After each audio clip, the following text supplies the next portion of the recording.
Some of the most haunting police recordings are the ones that capture an officer's final moments. These are the calls that start like any other, but end in tragedy. From routine traffic stops to late-night standoffs, these are the moments when cops unknowingly record their last breath. Number 1. It's New Year's. Happy New Year's! Why are they knocking? They're still knocking. You have a warrant? Civil division now? I wanted to file domestic restraining? These guys are doing it right. On New Year's Eve, 2017, Douglas County, Colorado deputies are dispatched to the apartment of Matthew Reel after the 37-year-old veteran places a distressing call to 911 claiming that he got into an altercation with his roommate. As deputies arrive, Deputy Zachary Parrish speaks with the roommate while Ryle argues with another deputy downstairs. Parrish attempts to de-escalate the situation, but after about 20 minutes, deputies are unable to confirm any crime had occurred, so they release Ryle without issue. I'm coming out. I don't have any guns on me, okay? I want to file a domestic restraining order against my domestic partner. Okay. Okay. Well, why? Can you help me? Yeah, I can. Okay, let's do that. I just feel like you're really upset I'm not. Well, I am, because I was assaulted and you didn't help me. However, about 2 hours later, around 5:20 a.m., Reel calls 911 again asking for deputies to return. Before they arrive, officers are informed that Reel is a veteran suffering from PTSD and may pose a threat to himself and others. Matt, come out! Matt, come out of the room now! A team of 3 officers returns to check on him. Deputies decide to place Reel on a mental health hold, but they must first gain access to his apartment, unaware that he's barricaded inside his bedroom with a loaded rifle.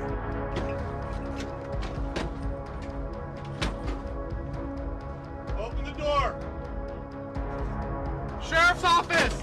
When deputies announce sheriff's office, Reel unloads a 30-round magazine in a matter of seconds, striking Deputy Parrish multiple times. His colleagues attempt to rescue him, but are pinned down under heavy fire. Several deputies are hit in the ambush and forced to retreat.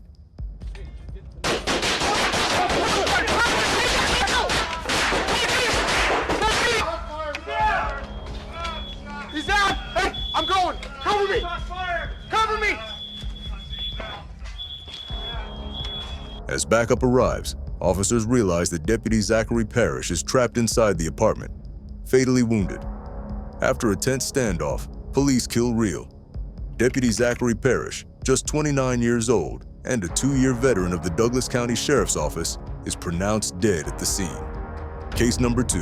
On December 12, 2022, in Queensland, Australia, Constables Rachel McCrow, Matthew Arnold, and Randall Kirk respond to a remote property to investigate reports of a missing person. Minutes after arriving, the situation takes a deadly turn. The suspects, Nathaniel, Gareth, and Stacy Train, open fire without warning.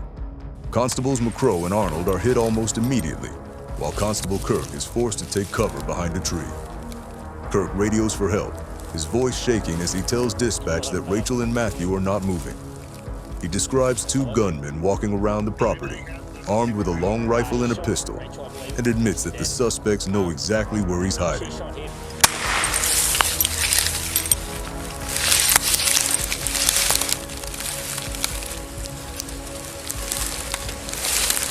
Hello.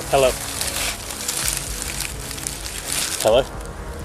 Hey buddy, what super have we got? He shot Rachel, I believe. I think she's dead. She shot him, I think. No, he's still walking. He's trying to walk around me. So she shot him? Oh no, she shot at him. There's 2 of them. They've got Matthew's gun now. Sake. Hell, mate. Hang in there. What about the other 2? You got eyes on Keely and Matt? Matt's not moving. Rachel's not moving now. And Keely I haven't seen. Where are you all pushing behind a tree? Yes, but he's walking over. There's 2 of them. Walking over towards you? Yeah. What do you want me to do? Mate, you got to look after yourself, buddy. All right, stay behind that tree. That's the only thing you got between him and her. Between you and him. Yeah. Dispatch urges him to stay behind the tree and try to retreat if possible, but the gunfire continues relentlessly. Pistol. Kirk is eventually shot while trying to escape, his patrol car riddled with bullets as he drives away, bleeding and disoriented. Mate, have you got any more trees behind you? Nah, not a lot, not a lot. He's coming over. Should I run? Have you got trees behind you? You keep back in the car? Yeah, maybe. Do they know where you are? Yes, they do. Hey, can you, like, obviously scramble from tree to try and retreat out of there? I'll try. To try and do that? I can try. Want me to do that?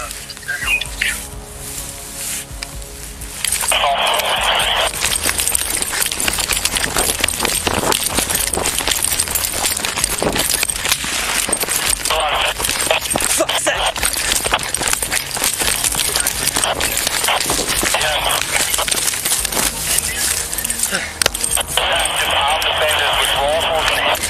They're coming, they're shooting! The other two officers.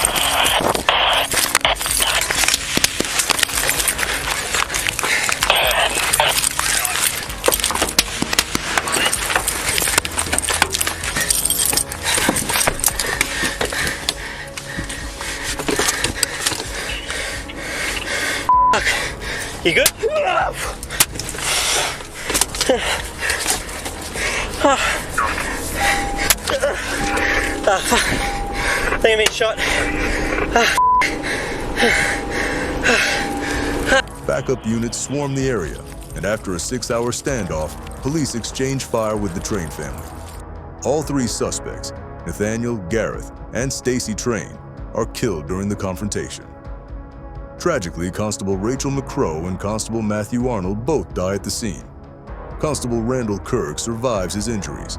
The Queensland Police described the attack as one of the darkest days in Australian law enforcement history, a calculated ambush that shocked the entire nation.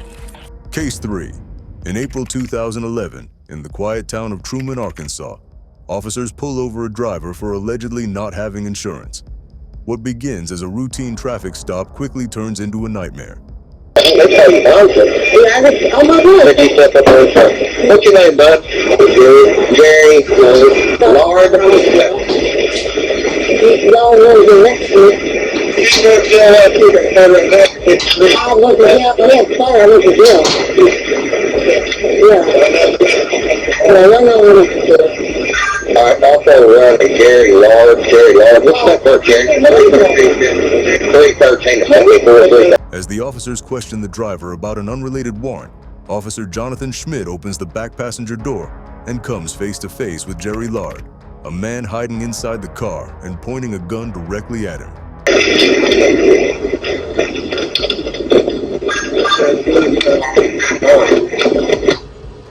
Without warning, Lard opens fire, shooting Officer Schmidt at point-blank range.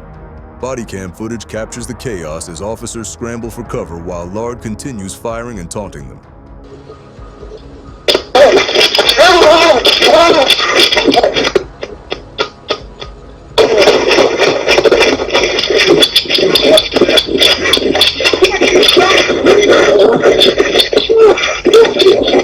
Severely wounded, Officer Schmidt collapses to the ground, begging for his life as the gunman keeps shooting. Despite his fellow officers returning fire, it's too late. Schmidt succumbs to his injuries. During the shootout, Jerry Lard is wounded and later taken into custody. He is charged with capital murder and eventually sentenced to death for the brutal killing. Officer Jonathan Schmidt was remembered as a dedicated, brave officer who gave his life in the line of duty while simply trying to do his job. His death devastated the Truman Police Department and left a lasting mark on the community he served. Case 4. On April 8, 2023, Glenn Douglas Perry, a 50-year-old man from Wisconsin, became the central figure in a deadly confrontation that left 2 police officers and himself dead. Perry was driving through Chetek, Wisconsin, when Officer Emily Breitenbach initiated a traffic stop after discovering there was an active warrant for his arrest. Perry was known to have a strong animosity toward law enforcement and government, though he had no prior gun violations or citations. When Officer Hunter Shield from the Cameron Police Department arrived as backup, both officers decided to wait until Perry entered the city limits of Cameron before pulling him over. 10-4. 327 there, and I'll be clear 313 and route down there. 10-4.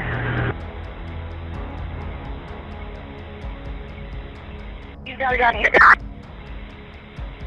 The moment the vehicle stopped, things turned deadly. As Officer Breidenbach stepped out of her squad car and took cover behind her door, Perry suddenly opened his own car door, stepped out with an AR-15 rifle, and began firing. He's got a rifle. He's got a rifle. Shots fired! Shots fired! The officers returned fire, but Perry's initial shot struck Officer Breidenbach, and moments later, as Officer Shield tried to engage from the other side, Perry advanced on him, firing multiple rounds and killing him at close range. Officer down! Officer down! Officer down!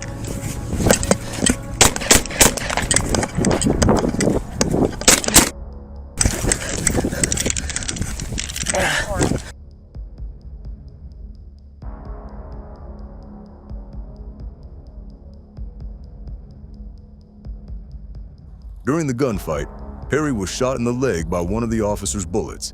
He managed to stumble back toward his car before collapsing. Investigators later found that the gunshot severed his femoral artery, causing him to bleed to death beside his vehicle. Authorities recovered several legally owned firearms from Perry's home and vehicle, including the AR-15 used in the attack. He had no criminal record related to firearms, but the investigation revealed a deep-seated hostility toward police. The official report later concluded that Perry's actions were unprovoked and violent, and that Officers Breidenbach and Shield acted lawfully and bravely in self-defense and defense of others. The fatal encounter lasted less than 2 minutes, but it left behind a trail of devastation and heartbreak for both the law enforcement community and Perry's own family. Number 5. On Wednesday evening, Deputy Cody Colangelo responded to a call regarding a rollover traffic crash in St. Lucie County. Upon arrival, Deputy Colangelo observed a single vehicle overturned with no occupants inside. Witnesses on scene informed the deputy that the driver, later identified as Leah Michelle Day, had exited the crashed vehicle and fled down an embankment on foot. 1023. Hello. What's going on? Man, stop real quick. Deputy Colangelo proceeded to the area indicated by witnesses and located the suspect. Body camera footage shows a brief verbal exchange between Deputy Colangelo and Day. During this time, the suspect appeared emotional and erratic in her behavior. All right. Were you just in a crash? Ma'am, come up here. Don't walk away. No walking. Come over here. Okay? Walk upstairs, all right? Let's get out this water area. I don't wanna. I'm scared. Without warning, the suspect turned and stabbed Deputy Colangelo in the neck with a knife. The wound narrowly missed the deputy's carotid artery. Walk.